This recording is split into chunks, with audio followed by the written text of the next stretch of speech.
Hey there, how's it going everyone? This is MindBlank. Welcome back to my channel where today we're checking out Mafia 3's performance on the PC after patch 101 dropped and removed the 30 FPS lock. There was no point in testing up until now, of course, but I guess everyone's nice and happy since the FPS can finally be set to unlimited. To keep things tidy, this is the table of contents for this video. Feel free to jump wherever you want or watch the whole thing if it suits you. So anyway, I used a total of 7 graphics cards including the GTX 750 Ti. If you want to see reviews of most of these cards, you can find them here on the channel or by simply clicking wherever you want to go over here. Mafia 3 doesn't have a built-in benchmark unlike its predecessor Mafia 2, so I had to make one. You are looking at it right now as a matter of fact. This area I found is very demanding and this is why I chose it. The benchmark consists of a circular run down this boulevard through the very large roundabout and then back again on the same boulevard but on the other side. The game doesn't seem very well optimized in my opinion. I mean, we have only powerful graphics cards here that are far from a locked 60 FPS. With the exception of the GTX 1070 of course, but it's a $450 GPU.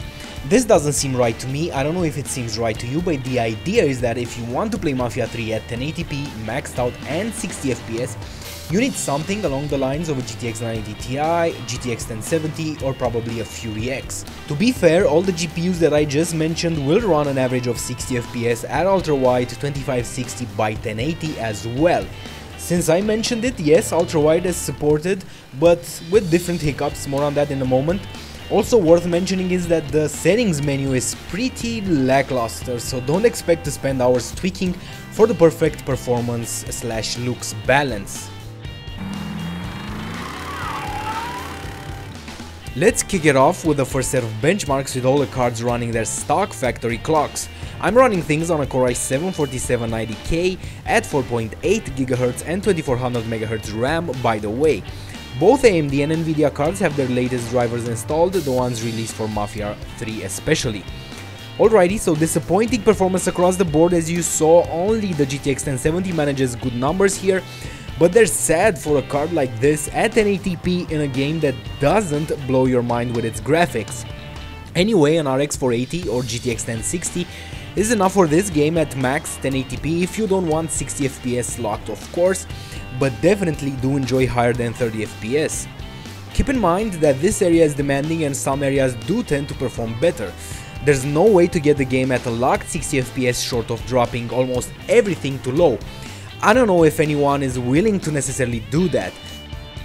And also good performance here for AMD with the RX 480 being faster than the GTX 980, which is running Gigabyte's Windforce factory OC clocks.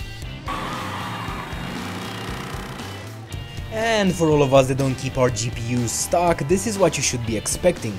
This is the same lineup of cards, but everything is overclocked. We do see the RX 480 having a big jump in performance, putting it more or less on par with the overclocked GTX 1060. So good news here for AMD owners with this game. As much as good news can be delivered for a game that runs only 40 something FPS average at 1080p on a $250 GPU. The GTX 1070 on the other hand, at these clocks almost ensures a locked 60 FPS. So if you're running something like this, you are covered unless of course you're running a 1440p monitor, at which you're again looking at an average of 45 to 50 FPS at best for your card.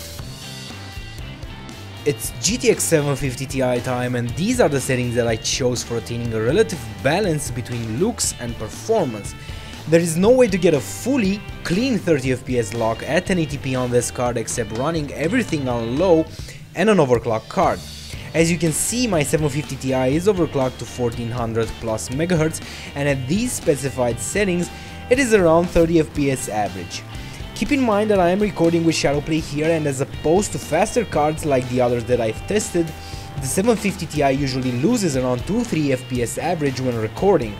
So it is pretty close to 30 FPS. I have no idea how this compares visually to the consoles, but my guess is that this is pretty close to what you're getting, both visually and performance wise. Keep in mind that this 750 Ti is still running on an overclocked i7, which is a strange combination, so your performance might actually differ since Mafia 3, as expected, not only requires a beefy GPU, but also CPUs as well.